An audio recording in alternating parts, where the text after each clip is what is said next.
This is the Dzogchen Sende Lama Jigme Gyatso of the Buddha Joy Meditation School. For multiple decades, I've spent about 8 hours a day, almost every day, studying, practicing, mastering, and reverse engineering the teachings and techniques of each school of meditation so that you would not have to. It is Rey Skywalker Sunday evening. Come, let us meditate like a Jedi.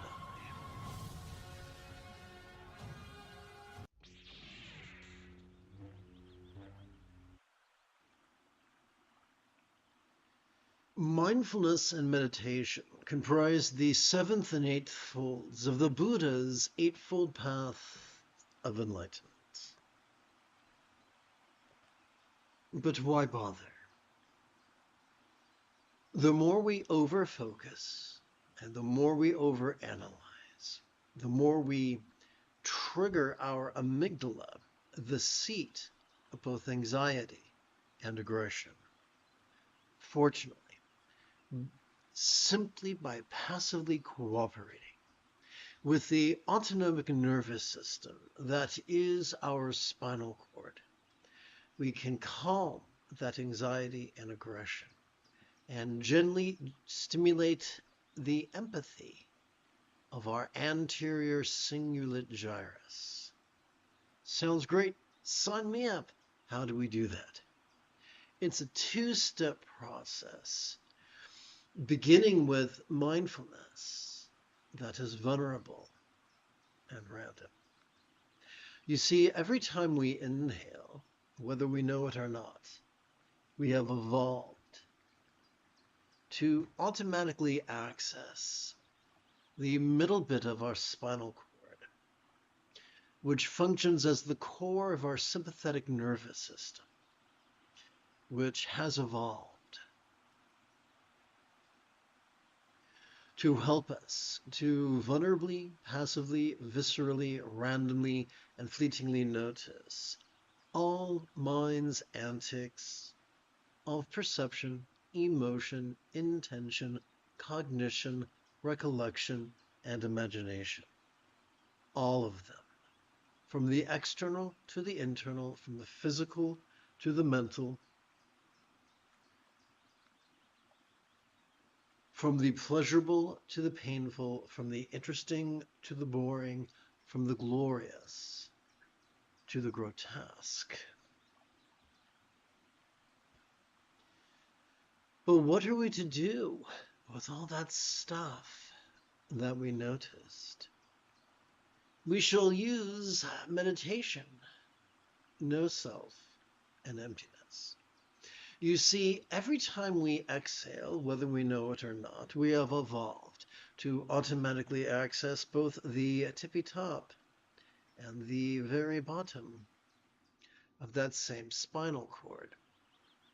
These two regions, functioning as a team, comprise the core of our parasympathetic nervous system, which has evolved to help us to physically relax and mentally release to such a degree during our exhalation that which we noticed during our previous inhalation could fleetingly feel less stressful, less permanent, less defining, and even as non-graspable as a vast, empty void. Like the illusion of the infinite azure sky on a bright and beautiful cloudless morn, which although could look tantalizing to the eye, could feel non-graspable to the hand. And so we see that both no-self and emptiness are just figurative ways of describing fleeting experience latent within each exhalation. Well, if no self and emptiness are fleeting, then what's the point of meditation? What if enlightenment was simply mastery of the Buddha's Eightfold Path? Simply getting so good at it that we practice it spontaneously, habitually, easily, and effectively. As children, we mastered using the commode, brushing our teeth, tying our shoes, riding a bike, reading, writing, and arithmetic. Here's the great irony. Simply by playing with mindfulness and meditation, as little as once every 12 hours or so, the remaining 6 folds of the path are mastered effortlessly, spontaneously, automatically. As we exhale, we cannot help but notice impermanence. The highest love is the spontaneous and uncontrived byproduct. Simply noticing and relaxing. The more we do so, the more our choices, utterances, and deeds flow, not from contrived calculations, not from wild scatteredness, but from love's deeply centered spontaneity that some people call right effort or effortless effort.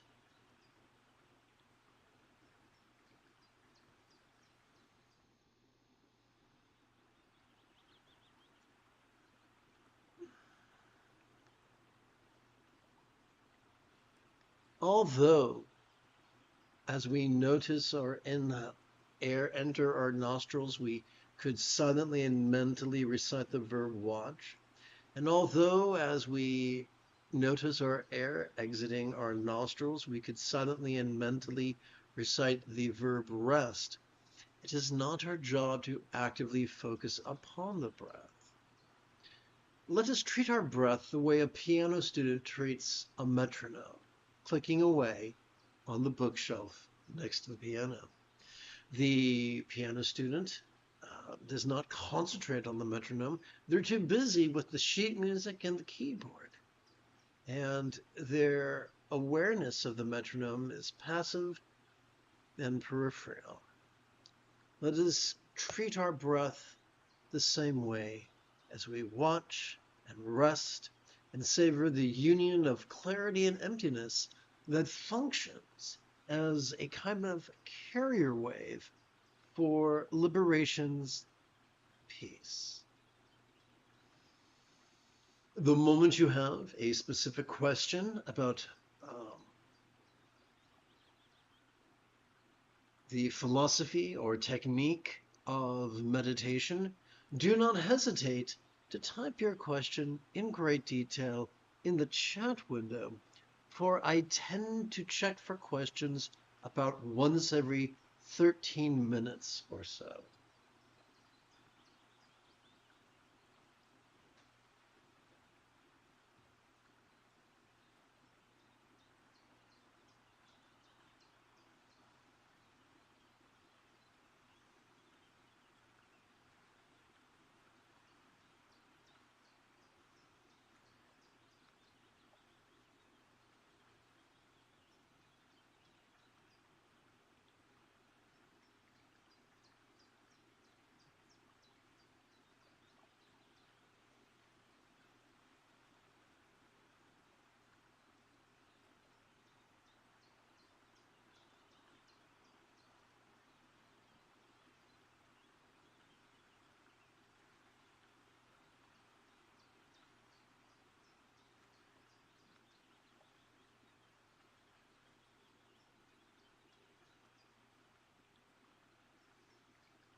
Oh, good, a question. Let's button 8. So, good evening, Daniel. What are some of the ways we can be kind to ourselves and feel into metta when we sit in mindfulness meditation of breath, especially when distracted or in nervous system overwhelm? Thank you. You are utterly welcome. So these are excellent questions. So I'm going to tap button 4.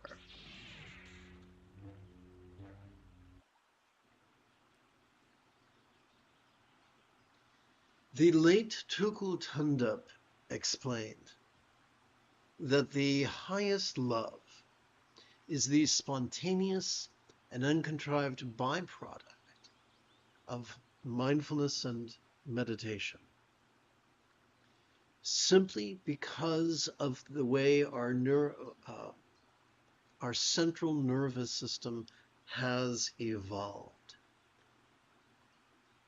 The only part of our central nervous system that can, the part of our central nervous system that can concentrate is right here, our medial prefrontal cortex.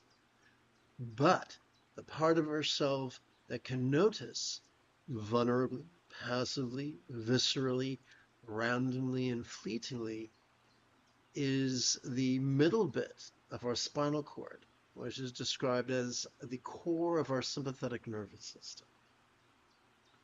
Similarly, we can contemplate using the front part of our brain right here, the dorsolateral prefrontal cortex, but part of our central nervous system that can relax and release is comprised of the upper bit and the lower bit of our spinal cord, described as the core of our parasympathetic nervous system. So there's a bunch of vocabulary words I'm pelting you with. Think of it this way. When we are hung up in the front part of our head, when we overwork the front part of our head, we trigger our amygdala, the seat of anxiety and aggression. However, when we cooperate with our parasympathetic nervous system, not only do we calm the anxiety and aggression of our amygdala, but we automatically stimulate our anterior cingulate gyrus, which functions as the seat of empathy. So we do not chase empathy. We do not flee aggression. We simply notice and relax and let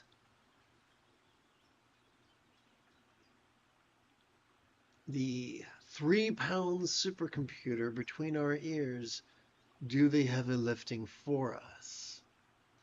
Now, it's one thing to feel empathetic, but how are we to know what the kind thing is to do, how to do it, when to do it, and for how long to do it? Simple.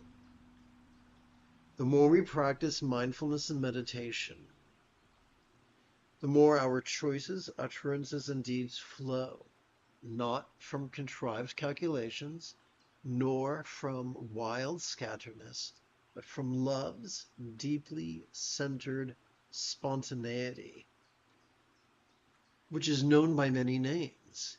We might call it right effort, or effortless effort, or doing without doing, or wu wei, or going with the flow, or being in the zone, or expedient means.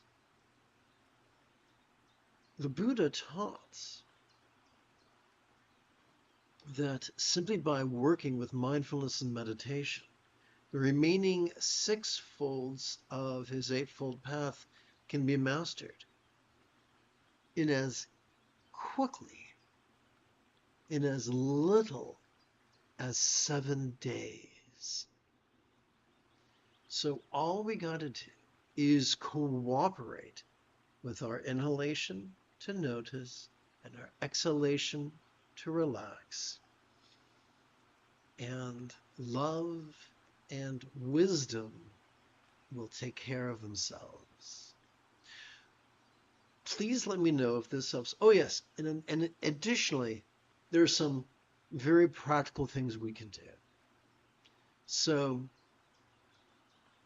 get enough sleep, get enough rest, get enough recreation, get enough water, fresh air, sunshine, exercise. These things are free. Even on an austere budget, we can buy beans and rice and vegetables and fruit and seeds and nuts and mushrooms. These things will help our body to serve our brain, our central nervous system. Meditation is one of many tools. We can't meditate our way out of sleep deprivation or out of our craptacular diet. You know, if our idea of a good meal is 2 sleeves of Oreos and a can of Coke, you're not going to be peaceful. I hope that helps. Let's meditate for 13 more minutes and then check in with each other.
Additionally, Daniel, so our job is not to concentrate on our breath.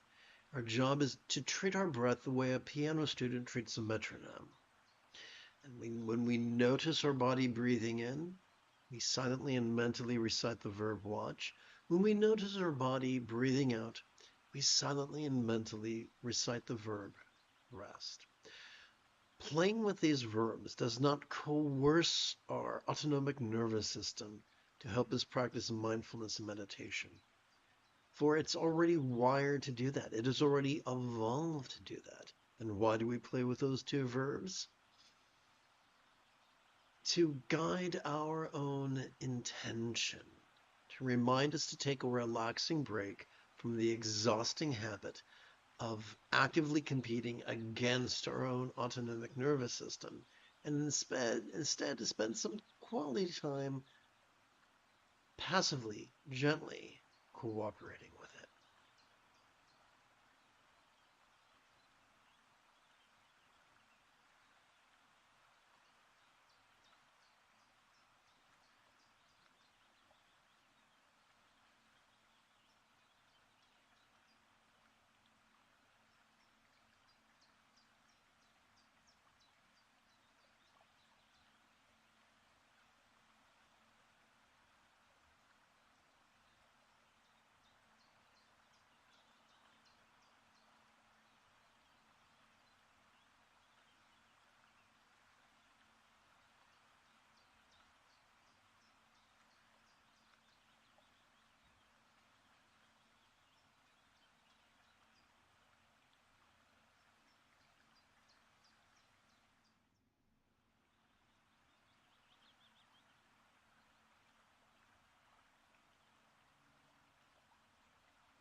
let's see here. I'm going to tap button 8. So Daniel wrote, this helps. Good. Relaxation, resting, and noticing rather than the tunnel vision concentration. Well said. I notice that when I am kind, then it feels connected to being aware, while anger feels unconscious. Perhaps. Um, so let us discuss the neurobiology of evolution. We have evolved two reward systems. The primary reward system is dopamine oriented, and it basically controls us through the cunning use of the 6 F's. It is as if whenever encountering any new thing, being, or phenomena, that deep down in our unconscious, it is as if we are wired to ask, hey, that new thing over there, should I fuck it? Should I feed on it? Should I fight it? Should I flee from it? Should I faint before it? Should I fawn over it? Like I said, these are not conscious questions. And when these control our choices and utterances and deeds, these can help us to live another day. The problem is that the dopamine-oriented system is not wired for fulfillment. It's only wired for the pleasure of not dying, the pleasure of copulating, the pleasure of sleeping when we're tired, drinking when we're thirsty, eating when we're hungry, finding shade when we're hot, or finding warmth when we're cold. These are necessary things for the survival of the species.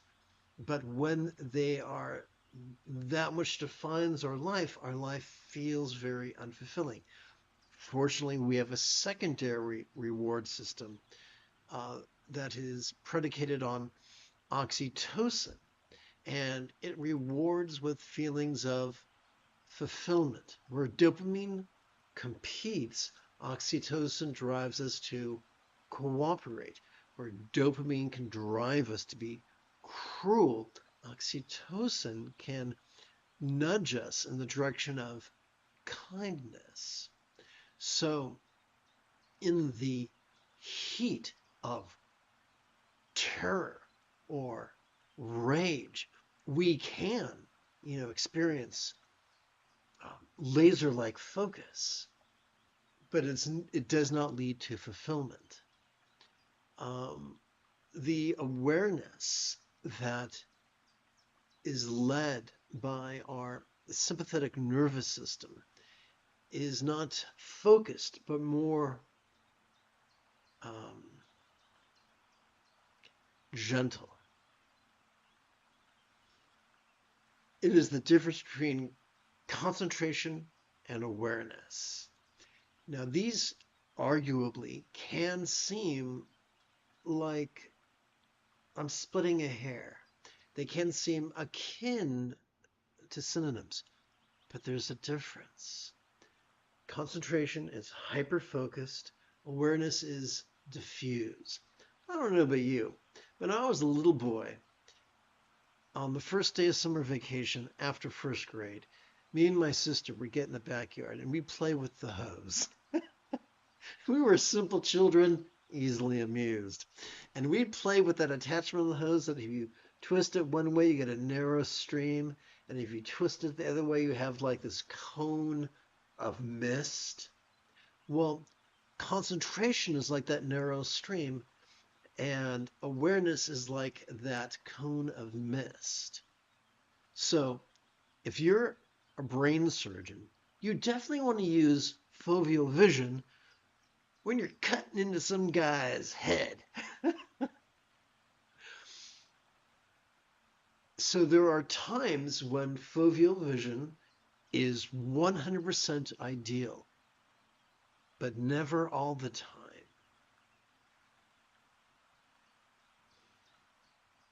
There's a time for everything. And so the Buddha recognized this. Before the Buddha was the Buddha, when he was just the monk Gautama, before he was the monk Gautama, when he was the prince Siddhartha, he was raised to be a warlord. And he was raised to be very shrewd and very cunning and to savor every debaucherous pleasure. And so he was aware of the different functions of the mind and the body. And he was able to reason that sometimes being hyper focused is great. Sometimes being aware is better. The more we set aside time to formally sit and breathe and watch and rest, the more our love-driven spontaneity will guide us. It doesn't have to take decades. It doesn't have to take years. It can be mastered in as little as 7 days. I hope that makes sense. Check the time real quick. Okay, so I'm going to tap button 4, and I'm going to ease on down the road. So we're going to make a subtle change. Each time we feel our chest swell with breath, let's silently and mentally recite the verb feel. Similarly, each time we feel our chest subtly sink, as gently we exhale, let us silently and mentally recite the verb rest. So we're only changing one verb. Doing so will help us to practice the union of bliss and emptiness, which could function as a carrier wave of enlightenment's love.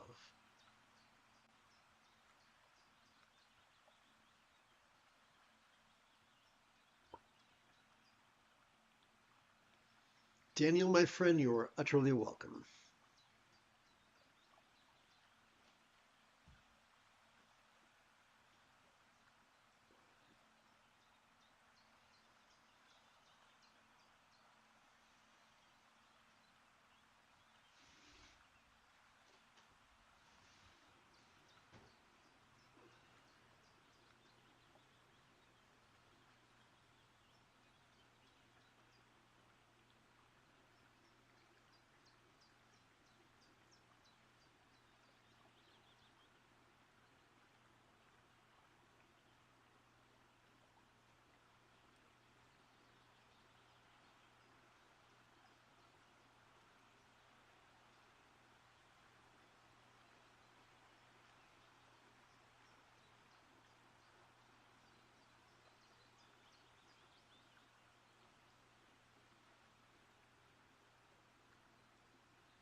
You have taken your first step into a much larger world. If you feel that I have earned it, you could give this live stream a thumbs up. You could even help support this channel. For Meditate Like a Jedi is made possible thanks to the generosity of viewers just like you. In approximately 11 hours, I would very much like to return to lead tomorrow's dawn group practice of meditating like a Jedi. And if you are as geeky as me, may the Force be with you always.